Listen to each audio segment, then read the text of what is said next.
என்ன அப்படின்னா, இந்த தஜ்ஜால்கிட்ட வந்து பார்த்தீங்கன்னா, அந்த மலையளவு ரொட்டி இருக்கும். அவன் ரொட்டி மலையிலே இருக்கணும்னா என்ன ஆச்சுன்னா, தஜ்ஜால் வந்து ஒரு கவுண்டர் போட்டு உட்காந்துட்டு ரொட்டி சுட்டுட்டே இருப்பாங்க. அப்படியே ஃபேக்டரியா வந்து சொட்டி விட்டுட்டே இருப்பாங்க. இது மலையளவு ரொட்டிங்கிறது இது கிடையாது. நகரங்களுடைய வளர்ச்சி. இந்த மெட்ரோபாலிட்டன் சிட்டி. அதுல பார்த்தீங்கன்னா, கோடிக்கணக்கான பேர் ஒரே இடத்துல குவிஞ்சிருப்பான். எதுக்குன்னா, அங்க ரொட்டி கிடைக்குதுன்னு. அங்க தான் அவனுக்கு உணவு இருக்கு. இப்ப பார்த்தீங்கன்னா, வெளிநாட்டுக்கு போறான். ஏன் போறான்? அங்க தான் ரொட்டி இருக்குன்ட்டு. இந்த என்ன சொல்றது? ஒரு சம்பாத்தியம்னு நம்ம சொல்றோம் இல்லையா? அத வெள்ளைக்காரன் எப்படி சொல்லுவான்னா, பிரெட்ன்னு தான் சொல்லுவான். புரியுதுங்களா? உழைப்பு எல்லாத்தையுமே அவன் என்ன சொல்லுவான்? Making bread. அதாவது பிரெட்ட உருவாக்குறதுக்காக பிரெட் அண்ட் பட்டருக்காக தான் நாங்க உழைக்கிறோம். பிரெட்டுக்காக தான் அப்படிமா. அதே மாதிரி மக்களை வந்து எப்படி முட்டாளாக்கணும் அப்படின்னா, பிரெட் அண்ட் சர்க்கஸ் கொடுத்து. Bread circus. சர்க்கஸ்னா வேடிக்கை காட்டுறது. அது வேடிக்கண்டு இதுன்ட்டு இல்லை. இன்னைக்கு சர்க்கஸ் வந்து நிறைய டெவலப் ஆயிருச்சு. ஐபிஎல்னு ஒரு சர்க்கஸ் இருக்கு, பிக் பாஸ்னு ஒரு சர்க்கஸ் இருக்கு, சினிமான்னு ஒரு சர்க்கஸ் இருக்கு. இது டோட்டல் என்டர்டைன்மெண்ட் ஃபீல்டு. இந்த குழந்தையிலிருந்து அவனை இன்ஜெக்ஷன் இறக்குறாங்க. குழந்தைகள் அடிமை ஆயிருச்சு, பைத்தியமா இருக்குது. போன் தரலன்னா அழுவுது. பைத்தியம் முடிச்சு அந்த நரகத்துல வாழ்ந்துட்டு இருக்கோம் நம்ம. ஆல்ரெடி இனிமே ஒரு நரகத்துக்கு வேலை தனியா போயிடுது. ஆல்ரெடி நரகம் தான். டிஜிட்டல் தாக்குதல்னால இருக்கும். இன்னும் 5G வந்து என்ன பண்ண போகுதுன்னு தெரியாது. எப்படி இந்த சூழல்ல வந்து நம்ம வளர்த்த போறோம்னு தெரியல. அதுக்குன்ட்டு இது ஓவரா ரிசர்ச் பண்ணி வேற சில சேனல்கள் இருக்கிற மாதிரி எல்லாம் அதுல வந்து பட்டியல் போட்டு குவிச்சிடாதீங்க. அதுக்கப்புறம் வேலைக்காகாது. ஏற்கனவே பீதியில் இருக்கிற மக்களை இன்னும் பீதியை போட்டு கிளப்பிடக்கூடா. அப்போ என்ன விஷயம்னா, இந்த தஜ்ஜாலுடைய ரொட்டி மலைகள் அளவு ரொட்டி இருக்கும், மக்கள் அதை நோக்கி வருவாங்க அப்படின்னா என்ன அர்த்தம்னா, அந்த பிழைப்புக்கு வழி இருக்காது. நபிசல்லாஸ்லம் காலத்து, அதாவது அதே ரசூல்லாவுடைய அந்த வழிமுறைப்படியும் குலஃபாய் ராஷிதீன்களுடைய வழிமுறைப்படியும் பார்த்தீங்கன்னா, வளர்ச்சி என்பது சமமா இருக்கும். கிராமத்தில் இருக்கிறவனுடைய ஒரு ஒரு நாளுடைய வருமானமும் நகரத்தில் இருக்கக்கூடிய ஒருவருடைய வருமானமும் சமமா இருக்கும். ரெஸ்ட்ரிக்ஷன் இருக்கும். ஒருத்தனுக்கு 100 வீடு வாங்குறதுக்கு அனுமதி கொடுக்க மாட்டாங்க. இன்னைக்கு பணக்கார மெட்ராஸ்ல என்ன இருக்கும்? எனக்கு இந்த காம்ப்ளெக்ஸ் இருக்கு, அந்த காம்ப்ளெக்ஸ் இருக்கு. ஆளுக்கு ஒன்று கொடுங்க. மோனோபொலி இருக்காது. புரியுதுங்களா? ஒருத்தனைக்கு உள்ள இருக்காது.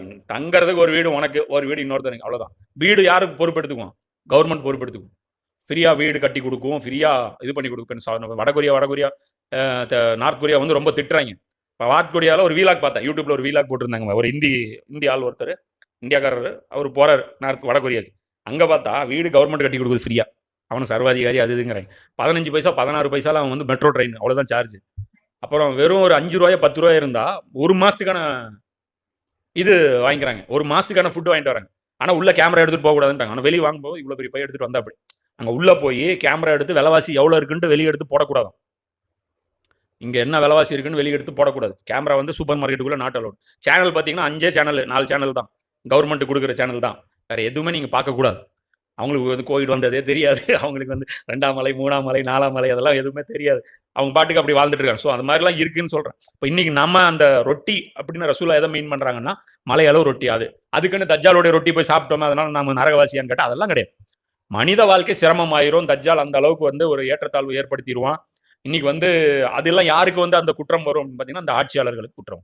ஏன் இப்படி வந்து அன்னிவன் பண்ணி வச்சீங்க? ஒரு பக்கம் செல்வம் குவிய ஏன் விட்டீங்க? ஏன் இந்த மாதிரி நடவடிக்கை எடுத்தீங்க? இதுக்கெல்லாம் பதில் சொல்லணும். அப்புறம் ஏன் இந்த பவுண்டரிஸ் போட்டு முஸ்லீம்களை வந்து கூறு போட்டீங்க? இன்னைக்கு வந்து ஒரு முஸ்லீம் வந்து இன்னொரு முஸ்லீம் நாட்டுக்குள்ள என்ட்ரி ஆக முடியுமா? ஆக முடியாது. ஏன்? மலையளவு ரொட்டி ஒரு பக்கம் குவிஞ்சு கிடக்கு. ஆப்பிரிக்கால பஞ்சம் இருக்கு.